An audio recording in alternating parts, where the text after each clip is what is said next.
because there was a original documentary, I wanted to. I mean, I was very afraid, and I knew that I would never be able to accomplish the realism that a documentary does. But I'm pretty good at that. I can get close, you know. So I wanted to, but the big question I was asking myself the whole entire time was, why did I even need to make a movie if there was already a documentary that just talks about the story? So it wasn't until the main character told me that, whenever she goes on a stage, she really kind of forgets about, the world, her life, and she's just in the story of the opera, the actual story of the opera.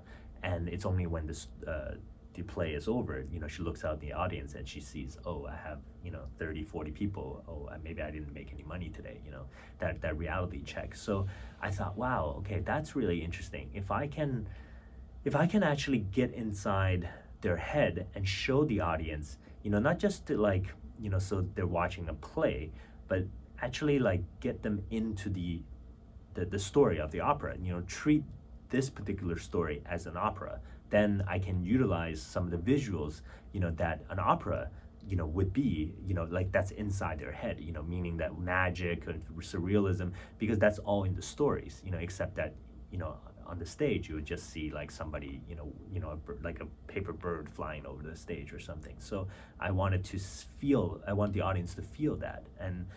And when I started thinking in that way, the world kind of opened up. So I knew that I had the realism of the documentary, which I needed to do to show that this is actually really happening. This is not just a movie where you can relax and kind of just be like, oh, it's just a story. No, it's real life. Like, people are actually dealing with this situation. But the surrealism sort of came. I was a big fan of Michael Pretzberger and was it Michael Powell and anyway, Pretzberger and Powell, who has they're a directing duo from England, in the 70s, called The Archers, and they have this film called The Red Shoe, which was essentially a film within a film, or a play within a film. And the story is all about a ballet called The Red Shoe that was being put on, and the main character is the dancer. And the film is just like a typical British film of that time, up until the moment when they're actually putting on the ballet.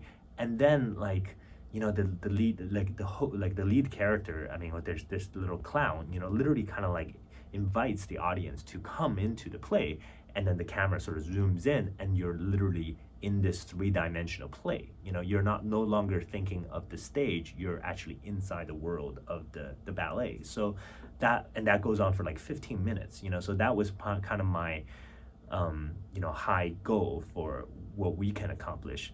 But of course, if you ever see that ballet sequence in The Red Shoe, I mean, it's quite amazing. It's almost like they had somebody like Salvador Dali, direct this little sequence, and then the film goes back to normal, goes back to just being a British kind of highbrow movie, So yeah, that's what I was kind of thinking in terms of sort of those kind of visual elements.